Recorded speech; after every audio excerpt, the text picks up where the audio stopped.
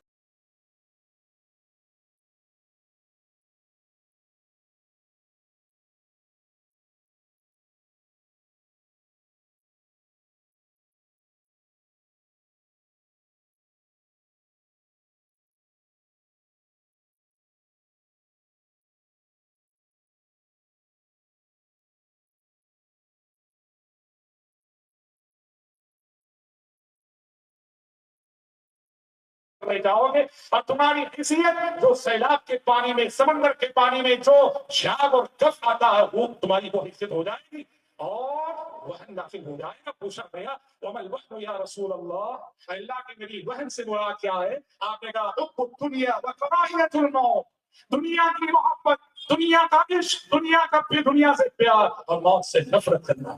یہ ہماری تصویر ہے، عالم اسلام کی تصویر ہے. اسی طرح حضرات آپ صلی اللہ علیہ وسلم نے جو پیشن گوئی ارشاد فرمائی اور جن کو ہم جی رہے اس میں مادہ پرستی کے فتنے کی پیشن گوئی آپ نے کی کہ دنیا کے خزانے کھول دیے جائیں گے امت پہ اور دولت دنیا کو پانے میں ایک دوسرے سے مسابقت منافست ایسی ہوگی. دین بیچا جائے گا پیسے کے لیے، عقیدہ بیچا جائے گا پیسے کے لیے، اخلاق بیچے جائیں گے پیسے کے لیے. انسان پیسے اور دولت کا پجاری بن جائے گا، اس کے پاس اخلاقی قدروں کی کوئی قیمت نہ ہوگی، عقیدے کی کوئی اہمیت نہ ہوگی. بس صبح دنیا، شام دنیا، رات دنیا، دن دنیا، آج دنیا، کل دنیا. آپ نے کہا فواللہ للفقر اخشى عليكم ولكن اخشى ان تبسط عليكم الدنيا كما بسطت على من كان قبلكم فتنافسوا فيها كما تنافسوا فيها فتهلككم كما اهلكتهم. آپ صلی اللہ علیہ وسلم نے فرمایا اللہ کی قسم مجھے تمہارے سلسلے میں غربت کا ڈر ہے، تمہارے سلسلے میں غریبی سے نہیں ڈرتا ہوں، لیکن اگر مجھے ڈر ہے تو اس بات کا کہ میرے بعد تم پر دنیا کے خزانے کھول دیے جائیں ویسے جیسے گزری امتوں میں کھول دیے گئے تھے اور جیسے گزری امتوں نے دنیا کو پانے میں منافست کی، مسابقت کی، تم بھی اسی منافست اور مسابقت کے شکار ہو جاؤ گے. اور جیسے دنیا نے سابقہ لوگوں کو ہلاک کیا تمہیں بھی ہلاک کر کے رکھ دے گی. آپ صلی اللہ علیہ وسلم نے دیکھو بھائیو سنیے گا، قیامت سے پہلے جو ارتداد کا فتنہ ہوگا، صبح مومن رہنے والا شام مرتد، شام مومن رہنے والا صبح مرتد، وہاں سبب یہی بتایا دنیا اور دنیاوی مفادات، یہی بنیادی سبب. آپ نے کہا بادروا بالاعمال فتن كقطع الليل المظلم يصبح الرجل مؤمن ويمسي كافرا ويمسي مؤمنا ويصبح كافرا. ایمان عمل کرنے میں جلدی کرو ان فتنوں کے آنے سے قبل جن فتنوں کے آنے کے بعد صبح جو مومن تھا شام ہوتے ہوتے کافر ہو جائے گا، اور جو شام مومن تھا صبح ہوتے ہوتے اپنی متاع ایمان کو گوا بیٹھے گا. آپ نے کہا سبب کیا؟ يبيع دينه بعرض من الدنيا، يبيع دينه بعرض من الدنيا. یہ بس دنیا کی حقیر سی متاع کی خاطر وہ اپنے دین کا سودا کرے گا. بعض روایتوں میں اخلاق کا لفظ آیا کہ وہ اپنے اخلاق کا سودا کرے گا دنیا کی دنیاوی مفادات کی خاطر. آج یہ عشق و محبت کے چکر میں عقیدہ گنوانے والے، عشق و محبت کے چکر میں ایمان لٹانے والے، یہ سب حدیثیں ان پہ پوری طرح صادق آتی ہیں کہ یبیع دینہ، کہ جو اپنے اخلاق کا سودا کریں گے دنیاوی مفادات کی خاطر اور دنیاوی غرض کی خاطر. یہ سب فتنے وہ جو ہم جی رہے ہیں، واللہ جی رہے ہیں. آپ صلی اللہ علیہ وسلم نے کہا فتنہ بے حجابی کی آپ نے پیشن گوئی کی تھی، خواتین کے فتنے کی پیشن گوئی کی تھی کہ عورت بے حجاب ہو جائے گی، عورت برہنہ ہو کر سڑکوں پہ آ جائے گی، حالات اتنے بگڑ جائیں گے. آپ صلی اللہ علیہ وسلم نے کہا کہ قیامت سے پہلے چلتی سڑکوں پر زنا ہوگا، چلتی سڑکوں پر زنا ہوگا، اور کہا اس دور میں سب سے اچھا انسان وہ ہوگا، اس دور کا سب سے اچھا انسان جو اس زنا کرنے والے جوڑے سے کہے گا ذرا بازو سائڈ پہ چلے جائیں، روکے گا نہیں، منع کرے گا نہیں، کہے گا ذرا بازو ہو جاؤ، یہ سب سے اچھا انسان ہوگا. واللہ المستعان. بے غیرتی، بے شرمی اور بے حیائی کے یہ مظاہر آج ہم کلی کلی دیکھ رہے ہیں. آپ صلی اللہ علیہ وسلم نے پیشین گوئی کے طور پہ فرمایا تھا، صحیح مسلم کی حدیث ہے، صنفان من اہل النار من امتی لم ارہما، میری امت کی جہنمیوں کی دو قسمیں ایسی ہیں جنہیں ابھی میں نے دیکھا نہیں، یعنی میری امت کے مستقبل میں یہ دو قسمیں پیدا ہونے والی ہیں. کہا کون ہے یہ دو قسمیں؟ آپ نے کہا پہلے قوم معهم سیات كاذناب البقر یضربون بها الناس. پہلی قسم کچھ ایسے لوگ آئیں گے میری امت کے مستقبل میں جن کے ہاتھ میں کوڑے ہوں گے بیل کی دم کی مانے، اور وہ اس سے لوگوں کو مارا کریں گے. شاعر حدیث لکھتے ہیں اس سے مراد ظالم حکمران، ظالم حکمران، ظالم بادشاہ جو اپنی رعایا کو خامخواہ چھوٹی چھوٹی باتوں پر بڑی بڑی سزائیں دیں گے، اپنی رعایا پر ظلم کریں گے. پیارے نبی نے ایسے ظالم حکمرانوں کو جہنمی قرار دیا. صنفان من اہل النار من امتی لم ارہما، میری امت کی جہنمیوں کی دو قسمیں ایسی ہیں جنہیں میں نے ابھی دیکھا نہیں، یعنی میری امت کے فیوچر میں یہ لوگ آنے والے ہیں. پہلی قسم قوم معهم سیات كاذناب البقر یضربون بها الناس، ظالم حکمران. دوسری قسم یہ کہا ونساء کاسیات عاریات مائلات ممیلات رؤوسهن كأسنمة البخت لا يرحن رائحة الجنة وإن ريحها ليوجد من مسيرة 40 عاما. اللہ اللہ. آپ نے کہا میری امت کے جہنمیوں کی دوسری قسم کچھ عورتیں جن کا کلچر کیا ہوگا؟ کاسیات عاریات، لباس پہن کر بھی ننگی رہے، لباس پہن کر بھی ننگی رہے گی. قربان جائیے آپ صلی اللہ علیہ وسلم پر. اللہ رب العزت نے آپ کو جوامع الکلم عطا کیے تھے. آپ جب بولتے تھے تو الفاظ مختصر ہوتے، جملے مختصر ہوتے، مگر معنی اور مفاہیم کے سمندر اس میں سمائے ہوتے. یہ دو لفظ ہیں چھوٹے سے، کاسیات عاریات. غور کیجئے گا ان دو الفاظ میں پیارے نبی نے موجودہ دور میں لباس کا جو کلچر ہے سارا کلچر ان دو الفاظ میں سمو گیا. ایسی عورتیں پیدا ہوں گی جو لباس پہن کر بھی ننگی رہیں گی. کیسے بھائی؟ کہنے کو لباس پہنا تو ہے،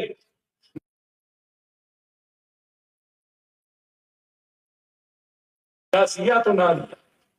اچھا فرض کیجیے نہیں لباس پہنا ہے، کپڑا موٹا بھی ہے، مگر لباس اتنا ٹائٹ ہے، اتنا چست ہے کہ پورا جسم کا نقشہ ظاہر ہے. کاسیات عاریات. یا پھر اسکرٹس پہنے ہوئی ہیں، آدھا بدن ڈھکا ہوا ہے اور آدھا بدن ظاہر ہے. دیکھو دو لفظ آپ نے استعمال کیے، موجودہ دور میں لباس کا جو کلچر ہے پورا کلچر ان دو الفاظ میں سمو گیا. آپ نے کہا کہ ایسی عورتیں جو کپڑا پہن کر بھی پہنا رہی تھی، مائلات ممیلات، مردوں کی طرف مائل ہونے والی، مردوں کو اپنی طرف راغب کرنے والی. اور آپ نے کہا رؤوسهن كأسنمة البخت، کہا کہ ان کے سروں پر چونڈے ہوں گے بختی اونٹ کے کوہان کی مانے. لا يرحن رائحة الجنة، آپ نے کہا کہ عورتیں جنت کی خوشبو بھی نہیں پائیں گی. وإن ريحها ليوجد من مسيرة 40 عاما، اور جنت کی خوشبو 40 سال کی مسافت کی دوری سے سنی جاتی ہے. اور یہ جنت کی خوشبو بھی نہیں پانے کا مطلب یہ ہوا کہ جنت میں جانا تو بہت دور کی بات ہے، یہ جنت کے قریب بھی نہیں جا پائے. آپ نے کہا میں ترکت بعدی فتنة النظر على الرجال من النساء، آپ نے کہا لوگوں میں نے اپنے بعد مردوں کے لیے عورت سے بڑا کوئی فتنہ نہیں چھوڑا، میں نے اپنے بعد مردوں کے لیے عورت سے بڑا کوئی فتنہ نہیں چھوڑا۔ دیکھو یہ فتنہ کیسے سر چڑھ کر بول رہا ہے۔ ہمارے نوجوان کون ہے جس نے اپنے دامن کو عشق و محبت کی آلودگیوں سے بچا رکھا ہو؟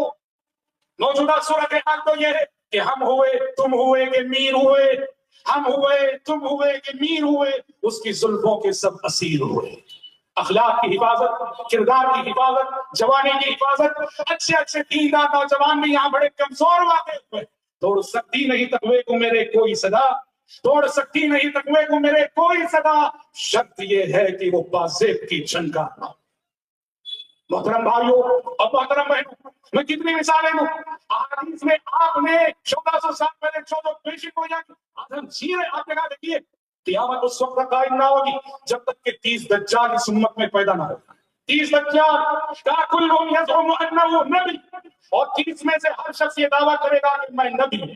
جھوٹے مدعیان نبوت کا فتنہ، مسیلمہ کذاب سے اس کا سلسلہ جو شروع ہوا ہے آج تک ایسے چل رہا ہے۔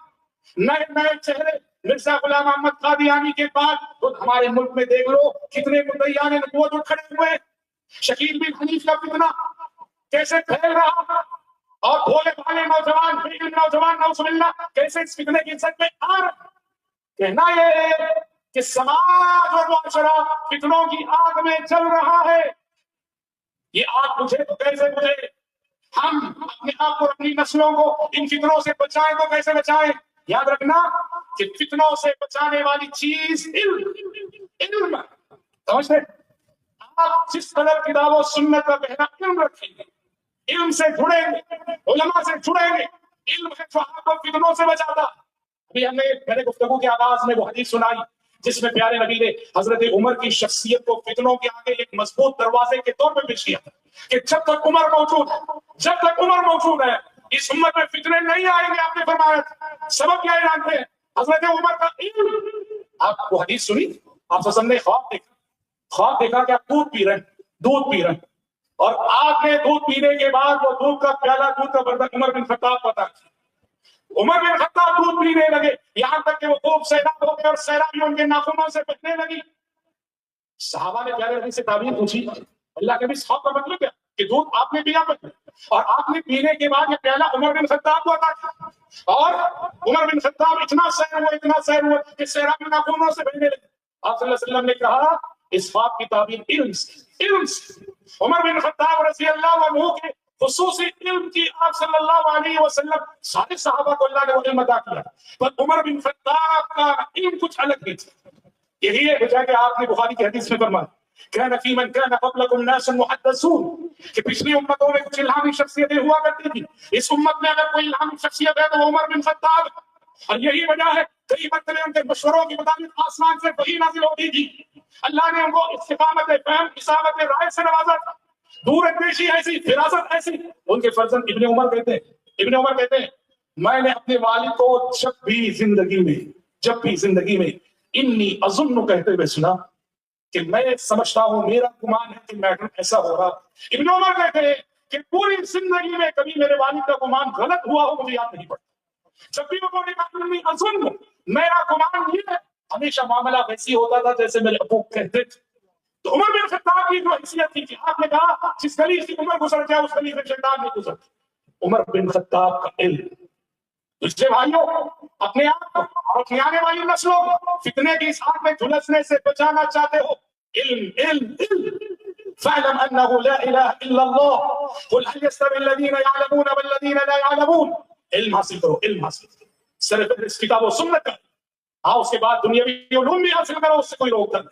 علم بہت بڑی چیز۔ اور ایک بات میں آپ کو بتاؤں، فتنے جتنے بڑے، چیلنجز جتنے بڑے، اگر کوئی شخص فتنوں کے اس ماحول میں، فتنوں کے ان ایام میں اپنے دین اور ایمان کو بچا لے جانے میں کامیاب ہو جائے، فتنوں کے ماحول میں وہ اپنی جوانی کو بے داغ رکھ رہا ہے، فتنوں کے ماحول میں وہ اپنے عقیدے توحید کی حفاظت کر رہا ہے، فتنوں کے ماحول میں وہ اپنے اخلاق و کردار کی حفاظت کر رہا ہے، فتنے اس کو متاثر نہیں کر پا رہے، فتنے ٹکرا کے پاش ہو رہے ہیں اور یہ استقامت دکھا رہے ہیں۔ آپ جانتے ہیں کہ کتنی بڑی فضیلت ہے فتنوں کے دور میں جو دین پہ استقامت دکھانے جم جائے، کتنی بڑی فضیلت ہے. 2 حدیثیں سناتا ہوں، کیا عظیم حدیث ہے دونوں، اللہ اکبر، بہت حوصلہ دینے والی حدیث ہے. سمجھ رہے؟ دیکھو ماحول کو دیکھ کر ایک دیندار مسلمان مایوس ہو جاتا ہے، بہت مایوس ہو جاتا ہے. سمجھ رہے؟ پیارے نبی نے حدیث میں بڑا حوصلہ دیا اہل ایمان کو، اہل استقامت کو، اہل توحید کو، اہل اخلاق کو، اہل کردار کو. آپ نے بڑا حوصلہ دیا. چنانچہ فتنوں کے زمانے میں جو دین پہ ثابت قدمی دکھا دیں، فتنوں کا مقابلہ کر کے بھی اپنی متاع ایمان و یقین کو نہ گوائیں. کتنی بڑی بشارت ہے جانتے ہیں؟ ابو ثعلبہ الخشنی رضی اللہ عنہ کی حدیث ہے کہ آپ صلی اللہ علیہ وسلم نے قیامت سے پہلے کے حالات کا ذکر کرتے ہوئے فرمایا حتی اذا رأیت شحا مطاعا وهوى متبعا ودنيا مختارة وإعجاب كل ذي رأي برأيه فعليك بنفسك ودع العوام. کہا کہ ابو ثعلبہ حالات جب اتنے بگڑ جاتے ہیں، ہمارے سماج کی تصویر جیسے، کہا جب ہر طرف ہوس پرستی عام ہو، خواہشات نفس کی پرستش ہو رہی ہو، آخرت پر دنیا کو ترجیح دی جا رہی ہو، ہر شخص کو بس اپنا اپنا نظریہ، اپنی اپنی فکر پسند ہو، حالات جب ایسے ہو جائیں تو ابو ثعلبہ بس اپنی نجات کی فکر کرو، چھوڑو لوگوں کو. اس کے بعد کیا کہا جانتے ہیں؟ فَإِنَّ مِن وَرَائِكُمْ أَيَّامَ الصَّبْرِ الْعَامِلُ فِيهِ عَلَى دِينِهِ كَالْقَابِضِ عَلَى الْجَمْرِ. آپ نے کہا تمہارے بعد صبر کا امتحان لینے والے، آزمائش کے ایسے ایام آنے والے ہیں کہ ان ایام میں دین پر عمل کرنا اور دین پہ قائم رہنا آگ کے شعلے کو اپنے ہاتھ میں تھامنے کی مانی ہوگا. آگ کا شعلہ، آگ کا انگارہ، کون اس کو تھام سکتا ہے؟ نبی نے کہا قیامت سے پہلے حالات اتنے بگڑ جائیں گے کہ دین پر عمل کرنا اتنا ہی چیلنج بن جائے گا جس طرح آگ کے شعلے کو اپنے ہاتھ میں رکھنا. واللہ آج بتاؤ جو نوجوان اپنی نظروں نگاہوں کی حفاظت کرنا چاہتا ہو، کیا اس کے سامنے یہ چیلنج نہیں ہے؟ آج بتاؤ جو کاروباری، جو تاجر، جو بزنس مین، جو امیر اپنے آپ کو سود اور ربا کی لعنت سے بچانا چاہتا ہو، اس کے آگے یہ چیلنج نہیں ہے؟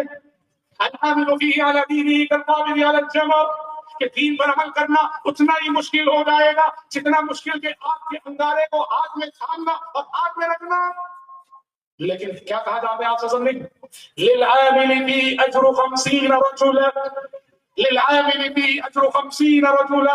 آپ صلی اللہ علیہ وسلم نے کہا جو شخص ایسے حالات میں عمل کر لے، اپنی متاع ایمان و یقین کو بچا لے جائے، ایسا ایک ایک شخص بھی 50 افراد کا اجر و ثواب پائے گا. فتنوں کے زمانے میں دین پر قائم رہنے والا ایک ایک مومن 50 افراد کا اجر و ثواب پائے گا. صحابہ کہتے ہیں ہم نے پوچھا اجر 50 منا او منہم یا رسول اللہ، اے اللہ کے نبی فتنوں کے زمانے میں دین پہ قائم رہنے والے ایک ایک شخص کو جو 50 افراد کا اجر و ثواب ملے گا، کون سے 50 افراد؟ ہم میں کے 50 افراد یا اس دور کے 50 افراد؟ آپ نے صحابہ سے کہا اجر 50 منکم، تم میں کے 50 افراد. اللہ اکبر. صحیح حدیث ہے، حسن درجے کی حدیث ہے، امام البانی نے حسن قرار دیا. یعنی دین پر قائم رہنا فتنوں کے زمانے میں ایک ایک بندے کو 50 صحابہ کے اجر و ثواب سے نوازا جائے گا. اور یہاں رک کر بتا دیں آپ کو یہ غلط فہمی نہیں ہونی چاہیے، آپ کو یہ غلط فہمی نہیں ہونی چاہیے کہ فتنوں کے دور کا ایک مسلمان وہ صحابہ سے بڑھ جائے گا. یہ تو سوچا بھی نہیں کر سکتے. صحابہ کا شرف، صحابہ کی عظمت وہ چیز ہے. کیا آپ نے کہا تھا فَلَوْ أَنْفَقَ أَحَدُكُمْ مِثْلَ أُحُدٍ ذَهَبًا لَمَا بَلَغَ مُدَّ أَحَدِهِمْ وَلَا نَصِيبًا. صحابہ ہے، ان کا مقام ہے. بعد کا کوئی بھی امتی وہ کتنا نیک ہو، صحابہ کے رتبے کو نہیں پہنچ. یہ بس اجر و ثواب کی کثرت بتانے کے لیے ایک مثال ہے، اجر و ثواب کی کثرت سمجھانے کے لیے ایک مثال ہے بس. ورنہ تو تصور بھی نہیں کیا جا سکتا کہ صحابہ کے بعد آنے والی نسلوں کا کوئی متقی انسان وہ صحابہ کے برابر ہو جائے گا یا ان سے آگے بڑھ جائے گا. تصور. ایک تو یہ فضیلت فتنوں کے دور میں دین پر استقامت دکھانے والوں. دوسری فضیلت صحیح مسلم کی حدیث، آپ صلی اللہ علیہ وسلم فرماتے ہیں العبادۃ فی الحرج کہجرۃ الی. یہ بھی بہت عظیم حدیث ہے اگر ہم سمجھیں. آپ نے کہا العبادۃ فی الحرج کہجرۃ الی. آپ صلی اللہ علیہ وسلم نے کہا فتنوں کے زمانے میں جب چہارہ جانب قتل و غارت کا ماحول ہو، ایسے ماحول میں جو عبادت اور بندگی پہ جم جائے اس بندے کی مثال اس شخص جیسی ہے جس نے میرے زمانے میں میری جانب ہجرت کی ہو. اللہ اکبر. یعنی فتنوں کے دور میں آپ دین پہ ثابت قدمی دکھائیں گے آپ وہ مقام پائیں گے جو مقام مکے سے نکل کر مدینہ جانے والے صحابہ نے پایا تھا. العبادت فی الارض کہجرۃ الیہ، فتنوں میں عبادت کرنا میری جانب ہجرت کرنے کی مانند ہے. اور آپ کو معلوم ہے کہ نبی کے پاس اور نبی کی جانب ہجرت کرنے والوں کو کیا ملا کرتا تھا؟ آپ نے وہ حدیث سنی ہوگی. اللہ اکبر. پیارے نبی کی جانب ہجرت کرنا کیا معنی رکھتا ہے سنیے گا. یہ بھی صحیح مسلم کی حدیث ہے. طفیل بن عمرو دوسی رضی اللہ عنہ کہتے ہیں ہم یہ بتانا چاہ رہے ہیں کہ فتنوں کے زمانے میں عبادت کرنا جب نبی کی جانب ہجرت کرنے کی مانند ہے تو ایسے شخص کے ہاتھ کتنی بڑی فضیلت آ رہی ہے اس کو سنیے گا. صحیح مسلم کی حدیث ہے. طفیل بن عمرو دوسی رضی اللہ عنہ راوی. طفیل بن عمرو دوسی رضی اللہ عنہ کہتے ہیں کہ ان کے ایک ساتھی تھے طفیل بن عمرو دوسی جنہوں نے مدینہ ہجرت کی تھی ان کے ساتھ طفیل بن عمرو دوسی کے ساتھ. ہوا یہ کہ مدینہ آنے کے بعد مدینہ ہجرت کرنے کے بعد مدینے کا کلیمٹ مدینے کی آب و ہوا انہیں راس نہ بیمار ہو گئے. حضرت طفیل کے ساتھی بیمار ہو گئے. بیماری بڑھتی گئی تکلیف بڑھتی گئی صبر نہ ہوا. چھری یا کینچی لی اپنی انگلیاں کاٹ لی انہوں نے. خون بہنے لگا. خون بہتے بہتے انتقال کر. صحیح مسلم کی حدیث ہے. اب چھری لے کر اپنی انگلیاں کاٹ لی انتقال ہو گیا. صاف الفاظ میں اگر کہیں تو سوسائڈ کیا خودکشی ہوئی. اور آپ کو معلوم ہے کہ خودکشی کو اسلام نے کس نظر سے دیکھا ہے؟ بخاری کی حدیث ہے آپ صلی اللہ علیہ وسلم فرماتے ہیں جب ایک بندے نے خودکشی کی تو رب نے کہا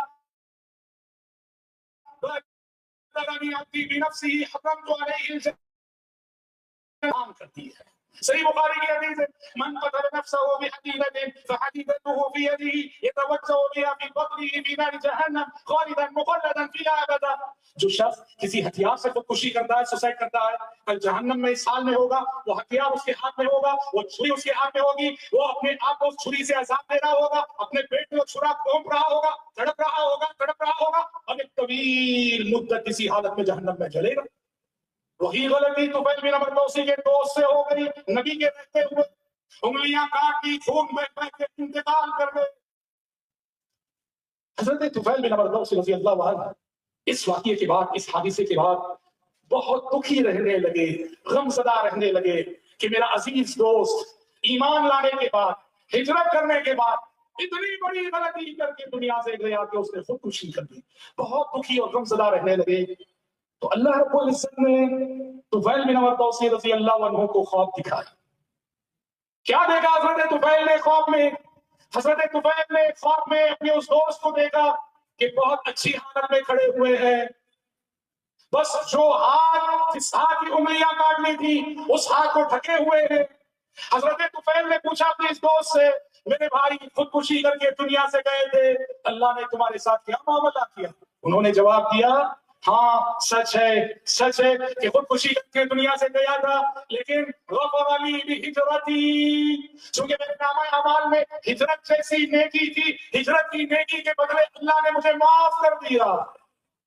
جاگے حضرت طفیل جاگ کر فجر کی نماز میں سیدھے پیارے نبی کی خدمت میں حاضر ہوئے اور یہ خواب سنایا. آپ صلی اللہ علیہ وسلم نے تصدیق دی کہ سچا خواب. اچھا حضرت طفیل نے یہ بھی دیکھا یہ جو ہاتھ ڈھکے ہوئے تھے پوچھا یہ ہاتھ کیوں ڈھکے ہوئے ہو؟ تو انہوں نے کہا قیل لی لن نصلح منک ما افسد تو نے اپنے جسم کے جس حصے کو بگاڑ لیا ہم دوبارہ اسے نہیں بنانے والے.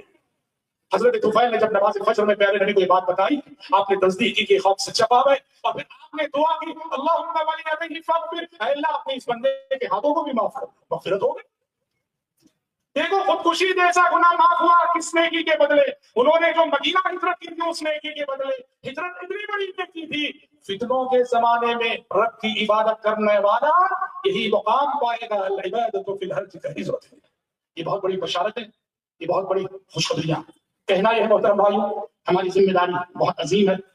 ماحول چاہے کتنا خراب کیوں نہ ہو ہم ماحول کو بنانے والے کیونکہ ہم خیر امت ہیں. ماحول کو بنانا ہماری ذمہ داری. روحوں کو منانا ہماری ذمہ داری.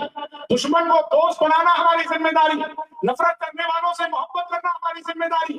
قرآن نے کیا کہا ادفع بالتي هي احسن فاذا الذي بينك وبينه عداوة كأنه ولي حميم. زندگی میں ہمیشہ برائی کا مقابلہ برائی سے نہ کرو. برائی کا مقابلہ اچھائی سے کرو. کرو گے تو کیا ہوگا؟ تمہارا جانی دشمن بھی جگری دوست بن جائے گا.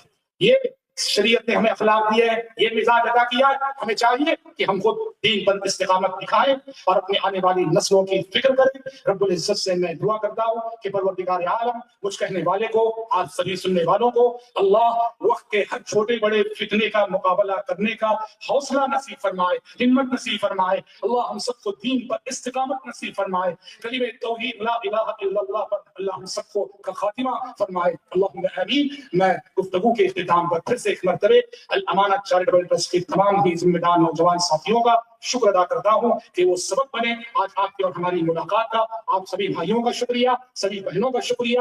دعا کرتے ہیں کہ رب العزت نے دین کے حوالے سے جیسے اس نے آج ہم یہاں جمع کیا ہے، کل روز قیامت محض اپنے فضل و کرم سے جنت الفردوس ابھی ہم سب کو اکٹھا نصیب فرمائے. اللہم آمین. وصلی اللہ وسلم علی خیر خلقہ محمد وآلہ وصحبہ اجمعین. السلام علیکم ورحمۃ اللہ وبرکاتہ. جزاک اللہ احسن الجزا. یقیناً شیخ کے خطاب ہر بات پر قرآن اور احادیث کے نصوص سے شیخ کی شخصیت اور علمی اہلیت و لیاقت ہمارے سامنے بالکل اجاگر ہے. میں پھر سے شیخ کا بہت بہت شکریہ ادا کرتا ہوں. شیخ بہت سے تکالیف برداشت کرتے ہوئے یہاں تشریف لائے اور پھر یہاں سے رخصت بھی ہونے والے ہیں. میں اس کے لیے شیخ کا شکریہ ادا کرتا ہوں. یقیناً یہ پروگرام بخوبی انجام تک پہنچا اور اس انجام تک پہنچنے کے لیے میں سب سے پہلے شکر گزار ہوں اللہ رب العالمین کا، جن کی بے پناہ فضل و کرم سے یہ پروگرام یہاں منعقد ہوا. ساتھ ہی ساتھ میں شکر گزار ہوں الامانہ ایجوکیشنل اینڈ ویلفیئر ٹرسٹ کے تمام ذمہ دار کا. اسی طرح سے الامانہ ویلفیئر ٹرسٹ یہ شکریہ ادا کرتی ہے اور یہ تمام ان بھائیوں کا شکر گزار ہے جن لوگوں نے اپنی مالی اعتبار سے اس پروگرام کو کامیاب بنانے میں تعاون دیا. اسی طرح جو لوگ تکلیف برداشت کرتے ہوئے یہاں تشریف لائے، جو کسی بھی قسم کا کچھ بھی تعاون کیا، چاہے والنٹیئرز کے طور پر ہوں یا معاون کے طور پر ہوں. اسی طرح سے یہ دکاندار شاید ان کی بکری میں یا بزنس میں کچھ کمی آئی ہو، لیکن آپ اپنے اس کمی کو آخرت میں نیکی سے بدل دیں تو انشاءاللہ یہ بہت بڑا اجر و ثواب کا کام ہوگا. যেমনই আমি কৃতজ্ঞতা জ্ঞাপন করছি আমাদের পুলিশ প্রশাসন এবং আমাদের প্রশাসনিক যারা দায়িত্বে আছেন, যে তারা সম্পূর্ণ দায়িত্ব নেভালেন এবং সম্পূর্ণ ট্রাফিক আমাদেরকে সেরকম ভাবে ব্যবস্থা করে দিলেন, আমি তাদেরও কৃতজ্ঞতা জ্ঞাপন করছি. আবার আমি সকলের কৃতজ্ঞতা জ্ঞাপন করছি যারা এখানে উপস্থিত হয়েছেন.